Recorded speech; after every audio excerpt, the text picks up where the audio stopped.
ಶರಣು ಶರಣಾರ್ಥಿ.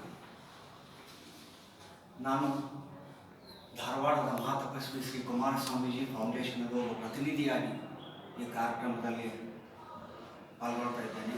ನಮ್ಮ ಸಂಸ್ಥೆಯಲ್ಲಿಯ ಭಕ್ತರು, ಅಲ್ಲಿಯ ಆಡಳಿತ ಮಂಡಳಿಯ ಪರವಾಗಿ ತಮ್ಮೆಲ್ಲರಿಗೂ ಕೃತಜ್ಞತೆಗಳನ್ನು ಸಲ್ಲಿಸ್ತೇನೆ. ಮೊದಲನೇದಾಗಿ ಕನ್ನಡ ಸಾಹಿತ್ಯ ಪರಿಷತ್ ಮತ್ತು ನಾಗರಿಕ ವಿಕಾಸ ಸಂಘ ಹಾಗೂ ಈ ಶೈಕ್ಷಣಿಕ ಸಂಸ್ಥೆ ಮಹೇಶ್ ಮಿಷನ್ ಕಾಲೇಜ್ ಸೇರಿ ಅದರಲ್ಲಿಯೂ ಕನ್ನಡ ಸಾಹಿತ್ಯ ಪರಿಷತ್ತು ಒಂದು ವಿಶೇಷವಾದಂಥ ಅಭಿಯೋಜನೆಯನ್ನು, ಒಂದು ಮಾಲಿಕೆಯನ್ನು, ಪ್ರವಚನ ಉಪನ್ಯಾಸ ಮಾಲಿಕೆಯನ್ನು ಹಮ್ಮಿಕೊಂಡಿದೆ.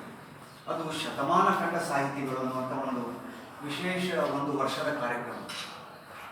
ಶತಮಾನ ಕಂಡ ಸಾಹಿತಿಗಳು ಅವರಿಗೆ 100 ವರ್ಷ ತುಂಬಿರಬೇಕು. ಎರಡನೇದು ಬೆಳಗಾವಿ ಜಿಲ್ಲೆಯಲ್ಲಿ ಜನಿಸಿ ಬೆಳೆದಂಥವರಿರಬೇಕು. ಈ ಎರಡೂ ಕಂಡೀಷನ್ಗಳು ಇಡುವ ಉದ್ದೇಶ ಅಂದ್ರೆ ಎಲೆಮರೆ ಕಾಯಂತೆ ಕೆಲವು ಅನೇಕ ಸಾಹಿತ್ಯದ ಕೃತಿಗಳು ಇವತ್ತಿಗೂ ಉಳಿದಿವೆ. ವಿದೇಶಕ್ಕೆ ಹೋಯಿತು, ಫ್ರಾನ್ಸಿಗೆ ಹೋಯಿತು, ಇಟಲಿಗೆ ಹೋಯಿತು, ಕ್ರೊಯೇಷಿಯಾಕ್ಕೆ ಹೋಯ್ತು, ಇಂಗ್ಲೆಂಡ್ಗೆ ಹೋಯ್ತು. ಆದರೆ ಬೆಳಗಾವಿ ಜಿಲ್ಲೆಯಲ್ಲಿಯೇ ಅಥವಾ ಧಾರವಾಡ ಜಿಲ್ಲೆಯಲ್ಲಿಯೇ ಈ ಕೃತಿಗಳು ಇನ್ನೂ ಎಲೆಮರೆ ಕಾಯಿಯಂತೆ ಓದಿವೆ.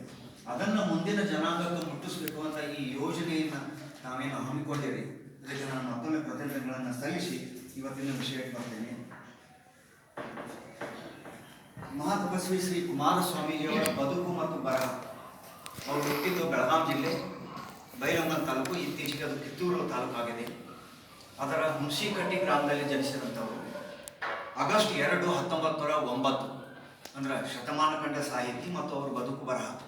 ಎರಡನೇದು, ಅವರ ಬದುಕಿನ ಕುರಿತು ಸಾಕಷ್ಟು ವಿಸ್ತಾರವಾಗಿ ನಮ್ಮ ಮಾನ್ಯ ಪ್ರಾಂಶುಪಾಲರು ಹೇಳಿದ್ರಿಂದ ಒಂದು 2 ವಿಷಯಗಳನ್ನು ಮಾತ್ರ ಸೇರಿಸಿ ನಾನು ಬರಹಕ್ಕೆ ಹೆಚ್ಚು ಒತ್ತು ಕೊಟ್ಟು ತಮ್ಮ ಮುಂದೆ ಕೆಲವು ವಿಷಯಗಳನ್ನು ನೀಡಬೇಕಾಗಿದೆ. ಅವರು ಬೈಲಹೊಂಗಲದಲ್ಲಿ ಜನಿಸಿದ್ರು.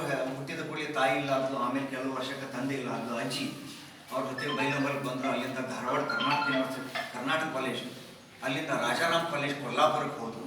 ಅಲ್ಲಿ BA ಅತ್ಯುನ್ನತ ಶ್ರೇಣಿಯಲ್ಲಿ ಪಾಸ್ ಆದಮೇಲೆ ಅವರಿಗೆ ಆಗಿನ ಕಾಲದಲ್ಲಿ ಏನೋ ದೊಡ್ಡ ಪದವಿ, ನೌಕರಿ ಅಥವಾ ಮತ್ತೇನೋ ಸಿಗ್ಬೋದಿತ್ತು. ಆದರೆ ಅವರ ಆಂತರಿಕ ಪ್ರೇರಣೆ, ಆ ಆಧ್ಯಾತ್ಮಿಕ ಜಿಜ್ಞಾಸೆ, ಆ ಕಾರಣಕ್ಕೆ ಅವರು ಅದರ ಸಲುವಾಗಿ ಅವರು ಸೌದತ್ತಿಯ ಸಮೀಪದ ನವಿಲು ತೀರ್ಥಕ್ಕೆ ಹೋದರು. ಅಲ್ಲಿ 6 ತಿಂಗಳ ಕಾಲ ಅನುಷ್ಠಾನ ಮಾಡಿದರು. ಆಗಲೇ ಅವರಿಗೆ ನವಕಲ್ಯಾಣ ಮಠದಿಂದ ಆಹ್ವಾನ ಬಂತು. ಧಾರವಾಡದ ಗೋಸ್ಪೇಟೆಯ ನವಕಲ್ಯಾಣ ಮಠ, ಆ ಮಠದಲ್ಲಿ ಅವರಿಗೆ ಪೀಠಾಧಿಪತಿಗಳಾಗಿ ಆಹ್ವಾನ ಬಂತು. ಅದನ್ನು ಸ್ವೀಕಾರ ಮಾಡಿದರು 1932ರಲ್ಲಿ. ಅಲ್ಲಿಂದಲೇ ಅವರ ಸಾಧನೆ, ಬೋಧನೆ ಮತ್ತು ಕೃತಿಗಳ ರಚನೆ ಶುರು ಆಗ್ತಿತ್ತು. ಆ ನಂತರ 1965ಕ್ಕೆ ಇವತ್ತಿನ ಈ ತಪೋವನ ಹಳಿಯಾರು ಯೂನಿವರ್ಸಿಟಿ ನಂತರ